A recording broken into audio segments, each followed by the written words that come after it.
নমস্কার বন্ধুরা, ইন্দ্রাণী কুকিং শোতে আপনাকে স্বাগত জানাই। আজকে তৈরি করব একদম দোকানের মতো খাস্তা মুচমুচে বেগুনি রেসিপি। যখন খুশি বানাতে পারেন।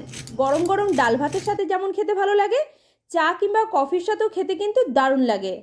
তাহলে চলুন ঝটপট রেসিপিটা দেখে নেওয়া যাক। বেগুনি বানানোর জন্য সবার প্রথমে আমাদের বেসনের ব্যাটারটা তৈরি করতে হবে। তার জন্য বড় একটা মিক্সিং বোলের মধ্যে নিচ্ছি বেসন। আমি এখানে একটা চায়ের কাপ মেপে 1 কাপ বেসন নিয়েছি, ওজন হচ্ছে প্রায় 150 গ্রাম। এবারে ওই কাপ মেপে দিচ্ছি হাফ কাপ চালের গুঁড়ো। এটা বাজার থেকে কিনে আনা আতপ চালের গুঁড়ো। চালের গুঁড়োটা দিলে বেগুনিগুলো অনেকক্ষণ পর্যন্ত খাস্তা মুচমুচে থাকবে, কোনোভাবে নরম হবে না। এরপর এর মধ্যে দিয়ে দিলাম 1 টেবিল চামচ ময়দা। এবার এর মধ্যে দিয়ে দিচ্ছি স্বাদ মতো নুন, হাফ চা চামচেরও কম দিচ্ছি চিনি।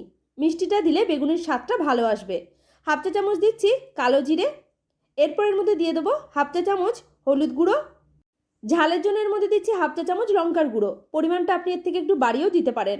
হাফ চা চামচ দিলাম ভাজা জিরের গুঁড়ো।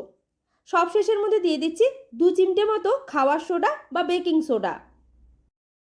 অল্প করে এর মধ্যে খাওয়া সোডা দিলে বেগুনিগুলো একদম ফুলকো হবে। এবারে সমস্ত শুকনো উপকরণগুলো একসাথে খুব ভালো করে মিশিয়ে নিচ্ছি। শুকনো উপকরণগুলো যদি একটু ভালো করে মিশিয়ে নেওয়া হয়, তাহলে ব্যাটারটা তৈরি করার সময় কোনোভাবে আর ডেলা বাঁধবে না। এবার এর মধ্যে অল্প অল্প করে জল দিয়ে ব্যাটারটা রেডি করে নিতে হবে। একসাথে খুব বেশি জল দিয়ে ব্যাটার রেডি করতে গেলে ব্যাটারটা কোনোভাবে পাতলাও হয়ে যেতে পারে। যে কাপ মেপে আমি বেসন আর চালের গুঁড়ো নিয়েছিলাম, ওই কাপ মেপে প্রথমে 1 কাপ জল নিয়েছি। অল্প অল্প করে দিয়ে ব্যাটারটা তৈরি করব। যে কোনো ধরনের চপ ভাজার আগে বেসনের ব্যাটারটা যদি একটু সময় নিয়ে ভালো করে ফেটিয়ে নেওয়া হয়, তাহলে দেখবেন প্রত্যেকটা চপ কিংবা বেগুনি তেলে দেওয়ার সাথে সাথে গোল বলের মতো হয়ে ফুলে যাবে।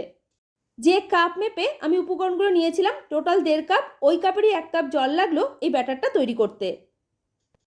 জলের পরিমাণটা আপনার এর থেকে কম কিংবা বেশি হতে পারে।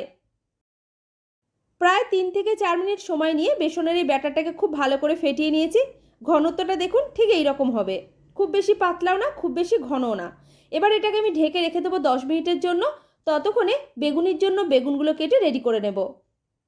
গোল যে সাদা বেগুনটা হয় সেটাই আমি নিয়েছি, আপনি চাইলে লম্বা বেগুনটাও নিতে পারেন। এবারে বেগুনের বোটাটা কেটে প্রথমে বাদ দিয়ে দিলাম।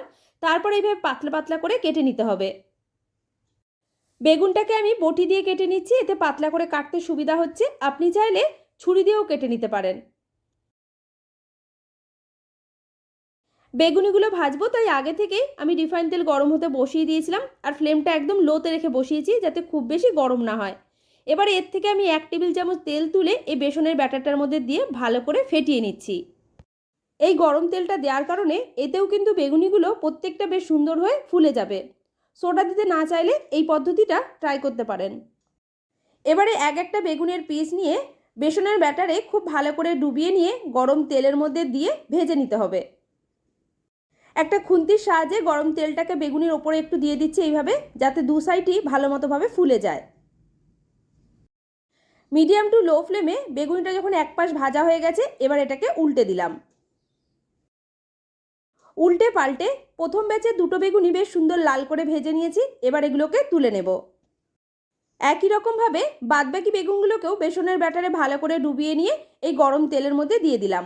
তারপরে গ্যাসের ফ্লেমটা মিডিয়াম টু লোতে রেখে উল্টে পাল্টে বেগুনিগুলোকে লাল করে ভেজে নিচ্ছি। এই বেগুনিগুলোও ভাজা হয়ে গেছে, এগুলোকে তুলে নিয়ে বাদবাকিগুলো একই রকমভাবে ভেজে নেব। সবকটা বেগুনি আমার ভাজা হয়ে গেছে। এবারে বেগুনিগুলো কতটা মুচমুচে হয়েছে আপনাদের একটু আওয়াজটাও শুনিয়ে দিচ্ছি। এই রেসিপিটা ফলো করে বাড়িতে বেগুনি বানালে প্রত্যেকটা বেগুনি এইরকমই ফুলকো মুচমুচে হবে, ঠান্ডা হয়ে গেলেও নরম হবে না। আজকের এই রেসিপি ভালো লাগলে লাইক, শেয়ার, কমেন্ট করে জানাবেন। আমার চ্যানেলের নতুন বন্ধু হয়ে থাকলে চ্যানেলটিকে সাবস্ক্রাইব করে পাশে থাকা বেল আইকনটা প্রেস করে রাখবেন। পুরো ভিডিওটা দেখার জন্য আপনাকে অসংখ্য ধন্যবাদ।